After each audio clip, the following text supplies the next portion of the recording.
What up, Long Beach? Welcome back to your home for everything local sports. It's JJ. And Mike. And Tyler. And this 562 Classic video is brought to you by Naples Rib Company, currently open for outdoor dining and takeout. Support the people who support Long Beach sports. This LBCC thriller originally brought to you as part of our partnership with Gazette Sports, and this Classic Recall brought to you as part of our partnership with the Long Beach Post. Going back to October 3rd, 2015, the third and best season under Coach Brett Peabody for the LBCC Vikings football team. They were trying to move to 5-0 at their rivals, Mount Sac. These games have been crazy every time these teams have played, and this was maybe the craziest. LBCC scoring first, but not till the end of the first quarter. Jack Lowry from Mater Dei just kept getting better that year. It was nice for him to have Mike Wilson, who was single covered for not the last time for that first score with 1:50 left in the first quarter. So the Mounties are going to get the ball back, and Tyler is going to highlight the fact that Jerry McConico, the backup quarterback for the Mounties, is a brother of James McConico, who we covered at Compton, and he's going to run like his brother. You know, you just got to remember those classic last names, and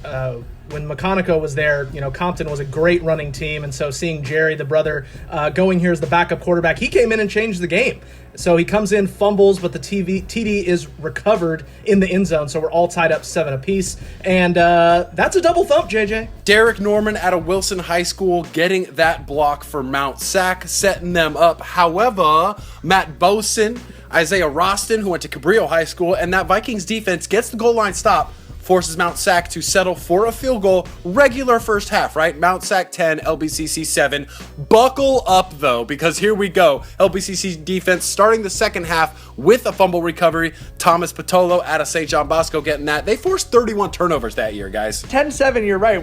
That's a regular first half for these two teams. But what kind of game was this? LBCC gives the ball back on the next play. It was just so insane how quickly the momentum was swinging here. Mounties trying to embrace the vibe, but they want that fake punt back. Ensuing drive, 3rd and long, Lowry putting the seasoning on that pass to Wilson, and then just a great play from the other receiver, Jacob Welsh, to get that ball on the throwback back shoulder. And if it ain't broke, don't fix it.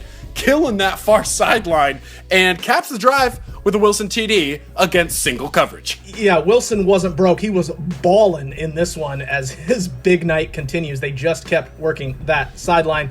More great plays from that LBCC defense. One of our favorites, the Fava Beans, and a side of Keontae Godot out of Edison High School. He had 5 interceptions in the first 5 games of this season, would end up having 8 picks on the year, and just a guy that balled out loud and was a lot of fun to watch. Godot, fourth and serve. I told Keontae about 30 times he's by far the coolest guy I ever met who went to Edison High School.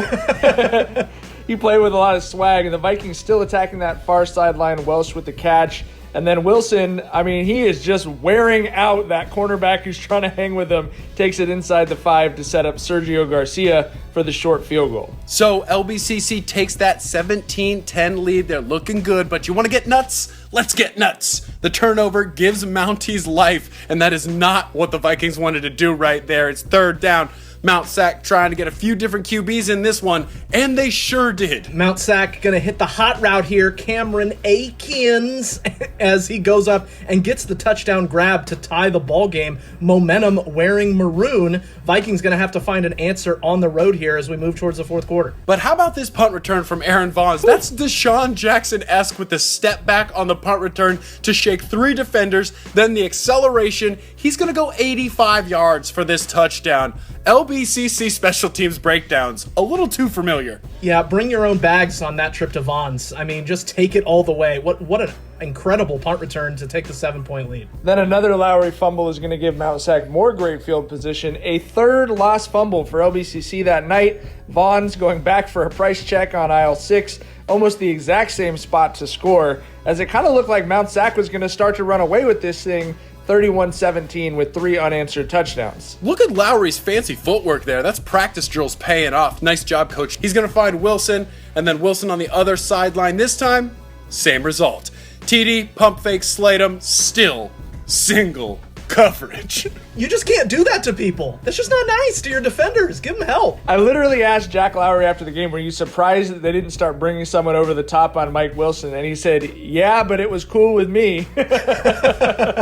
Well, they tried the zone. They tried zone coverage, but nah, homie, still got him. Wilson just had a knack for finding that open space all over the field. Yeah, he put his fingerprints all over this game. One of the best single game performances we've seen. Lowry squeezing this one into Welsh for another first down. Less than a minute left, though. This should have ended the game, guys. It's 3rd and long. Lowry gets sacked, so it's going to be 4th and forever with less than a minute left. But the late flag for, quote, unsportsmanlike conduct on a Mount Sac lineman who clearly did say something to Lowry. What he said, I don't know. I don't know if it was worth that penalty to extend the game, but it's an automatic first down, and LBCC still got life. I've heard a lot of things said during JUCO football games. I don't know that I've heard anything that should cost a team an entire football game, but that's kind of what happened. 30 seconds left. Back to the well. Wilson at the pylon again. 4th touchdown of the night. I mean, have a day. Like, they're not going to send any other defenders over there? Oh, my. He's wearing number 1 for a reason. That ties it up at 31 with 27 seconds left. And, this was one of those Peabody LBCC teams that really felt special from the beginning of the season. You felt like something crazy could happen at any moment. A quick reminder that JUCO overtime rules are just like the NCAA, which is going to lead to some more craziness. Yep, they get the ball first, does Mount Sac, but the Vikings defense shut them down. A true swarm unit was that LBCC squad. Mount Sac going to miss the field goal, so LBCC just has to score points with their possession in this first overtime to grab the win, and it looked good from the get-go. Yeah, it seems simple, right? You just find a way to put points on the board. Peabody's offenses are great at doing that. You go over the middle, but unfortunately, it just wasn't the night where things were going to be easy. Finally, they key on Wilson with another defender. Intentional grounding is going to push the Vikings back out of field goal range, and that's going to be a problem. Because on that 4th down, Lowry just going to heave it up there. The heave-ho turns into an oh no. That's 4th down. So you got nothing to lose, right? No, wrong. If Jeffrey Farrar scores on this, the Mounties are going to win. He could take it back for the dub. Yeah, but unfortunately for Farrar, as he just weaves through all the way back to return this for a touchdown, there is an illegal block in the Rari, as we're going to have to pan back. And this is just heartbreaking. The Mounties thought they'd won again, but nope. I'd like to point out this flag. This means you've done something wrong. I would like to add that Mount Sac fans still will angrily bring this video up to me when I run into them. We know a lot of people up there, and, second overtime, first play, let's get it going. Lowry's fancy feet weren't going to buy him some time on this play, and somehow he finds Jaron Scroggins in the back of the end zone. You may remember the name Scroggins from Lakewood High School. Jaron also went to Cabrillo. None bigger TD catch than that one for Foursome. And if he didn't catch it, I was going to, as it was headed right toward me. A little underthrown, but that's fine. Now LBCC trying to win it with their defense. Christian Wu, it was right in his hands. The Mayfair Monsoon, and we're going to stay with this clip, and you might wonder why we focused on Christian so much here. It's because he knew what was coming. He told the sidelines, next one, I got you. Stay with us. Mount Sac takes advantage. They're going to get down to the 2-yard line, so it looks like we're headed for a third overtime here. All they got to do is score a touchdown, kick the extra point, but first and goal, they get stood up on the goal line. Nice GL stop there from the Vikings. So that's the worst penalty we've ever seen. Oh, sorry, kid. I hate to call you out, but that was tough. It was a brutal penalty.